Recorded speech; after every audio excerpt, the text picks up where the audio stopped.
কি স্মুথ ঘুরছে এখন। এটা আমার পুরো 10,000 টাকার স্কেটিং জুতো, আর এটা নিয়ে আমরা 60-65 স্পিড পর্যন্ত স্কেটিং করেছি। কিন্তু এখন স্কেটিং এর অবস্থাটা এমন হয়ে গেছে যে 30 এর স্পিড তুলতে গেলেও কষ্ট হয়ে যায়। আর এর স্পিড কমে যাওয়ার কারণটা আমি কাদা মাটি ধুলোবালি রাস্তায় স্কেটিং করেছি। ওইসব কাদা মাটি ধুলোবালি গুলোই এই সব বিয়ারিং এর মধ্যে ঢুকে গেছে। যদি আমি তোমাদেরকে স্কেটিং এর চাকাগুলো ঘুরিয়ে দেখাই তাহলে বুঝতে পারবে এতে ক্যাচকুচ একটা আওয়াজ হচ্ছে বালি ঢুকে। তো চলো আমরা স্কেটিং এর চাকাগুলো খুলে দেখি ভেতরের কি অবস্থা। তো চলো আমরা এই লাইনারটা খুলে বার করে নিই। আর এটা কিন্তু খুব সহজেই বেরিয়ে যায়, এই দেখো খুব সহজেই কিন্তু এটা বেরিয়ে আসে। এটা দিয়ে এই চাকাটা লাগানো থাকে। দেখো ভেতরের অবস্থা দেখো, বিয়ারিং এর অবস্থা যদি এরকম হয় স্পিড তো কমবেই।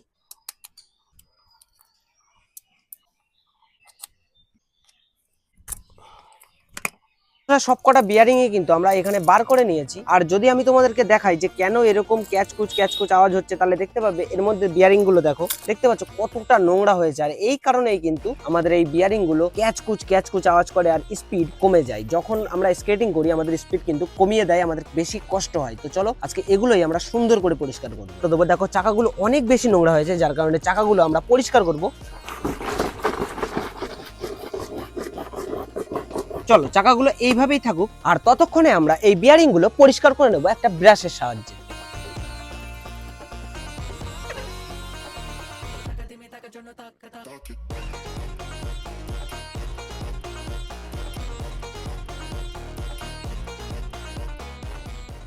এই তেলেই আমরা বিয়ারিং আধা ঘন্টা মতো ভিজিয়ে রাখবো, যতক্ষণ না আমাদের এই ফ্রেম গুলো পরিষ্কার করা হচ্ছে। আর আমাদের ফ্রেম গুলো পরিষ্কার করা যখন হয়ে যাবে তখন আমরা এর থেকে বার করে নিয়ে এগুলো মুছে আবারও ফিটিং করে দেবো। এটা আমরা কিন্তু কলে পরিষ্কার করবো না, এটা নিয়ে যাচ্ছি আমরা আমাদের বাড়ির পাশের পুকুরে, আর ওই পুকুরেই কিন্তু আমরা এটা পরিষ্কার করবো। তো চলো।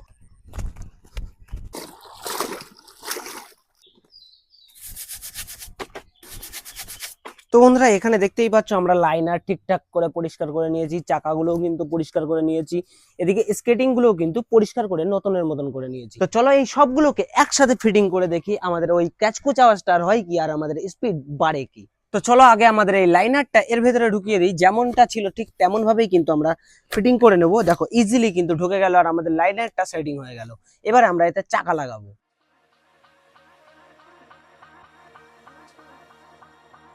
চলো এই বিয়ারিং গুলো এবারে চাকায় ফিট করে দিই। সিম্পল ব্যাপার, শুধু বিয়ারিংটা এর উপরে রাখবো, রেখে কিন্তু একটা চাপ দিলেই বিয়ারিং বসে একদম সেট হয়ে যায়। এই ওয়াশারটা কিন্তু এর ভেতরে দিতে হয়, এই ভেতরে দিয়ে দিলাম, দিয়ে আরো একটা বিয়ারিং এবারে এর উপরে চেপে দিলাম। এটা কিন্তু পুরো রেডি হয়ে গেল। আর চাকাটা দেখতেই পাচ্ছ কি স্মুথ ঘুরছে এখন। তো বন্ধুরা এখন কিন্তু আর ওই ক্যাচকুচ শব্দটা নেই, দেখতেই পাচ্ছ একদম স্মুথ ঘুরছে আর অনেক বেশি ফাস্ট ঘুরছে। আর এবারে আমি এটা নিয়ে 60-65 কেন 70 স্পিডেও আরামসে চালাতে পারবো।